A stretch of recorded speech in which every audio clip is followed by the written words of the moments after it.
Question number 3 दिया हुआ है, निम्न में कौन सा युग्म सह अभाज्य संख्या है।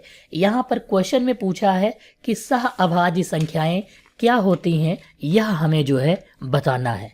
तो सबसे पहले हम यहाँ पर जान लेते हैं कि सह अभाज्य संख्याएं जो है किसे कहते हैं।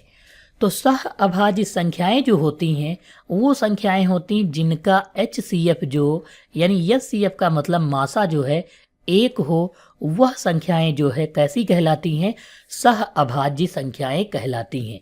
या फिर हम कह सकते हैं कि इनका उभयनिष्ठ गुणनखंड, दोनों का जो उभयनिष्ठ गुणनखंड हो वो कितना हो, उभयनिष्ठ गुणनखंड जो होगा एक होगा, वह संख्या जो है HCF कहलाती है। तो यहाँ पर हम जो है अब चेक करते हैं ऑप्शन में कि उभयनिष्ठ गुणनखंड का मतलब क्या है। जैसे 14 और 35 दिया है तो हम यहाँ पर अगर 14 के गुणनखंड करेंगे 14 और 35 के, तो यहाँ पर देखोगे तो 2 सती 14 हो जाता है और यहाँ 5 सती 35 होता है। तो यहाँ पर उभयनिष्ठ गुणनखंड कितना आ रहा है, 7 आ रहा है और 1 भी हो सकता है। क्यों? क्योंकि जो है एक तो सबके साथ होता है।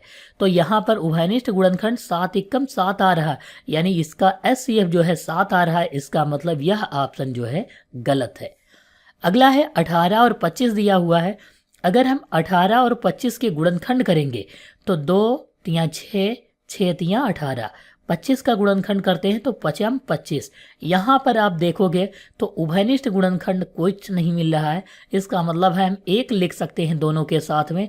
तो हम यहाँ पर कह सकते हैं कि दोनों का उभयनिष्ठ गुणनखंड कितना आ रहा है, 1 आ रहा है। दोनों का उभयनिष्ठ गुणनखंड कितना आ रहा है, 1 आ रहा है। इसलिए यह संख्या जो है कैसी होगी, यह संख्या जो है सह अभाज्य संख्या होगी। यानी कि ऑप्शन संख्या बी जो है यहाँ पर सही है। अगर हम तीसरा ऑप्शन देखें जिसमें दिया हुआ है 31 और 43 जो दिया हुआ है, यानी 31 और 43 इसमें जो है इसका भी उभयनिष्ठ गुणनखंड 1 आ रहा है। लेकिन ये जो ऑप्शन दिया हुआ है ऑप्शन 31 और 93 दिया हुआ है। 43 की जगह पर आपको 9 लिख लेना है क्योंकि यहाँ पर गलत प्रिंट हो गया है बुक में भी। तो यहाँ पर आप 93 करोगे तो इसका उभयनिष्ठ गुणनखंड जो होगा 31 आएगा, यानी ये भी ऑप्शन जो है गलत होगा। 32 और 62 का तो 2 वैसे ही उभयनिष्ठ गुणनखंड है, इसका मतलब ये भी गलत है। तो यहाँ पर 18 और 25 जो है ऑप्शन संख्या बी जो है सही है।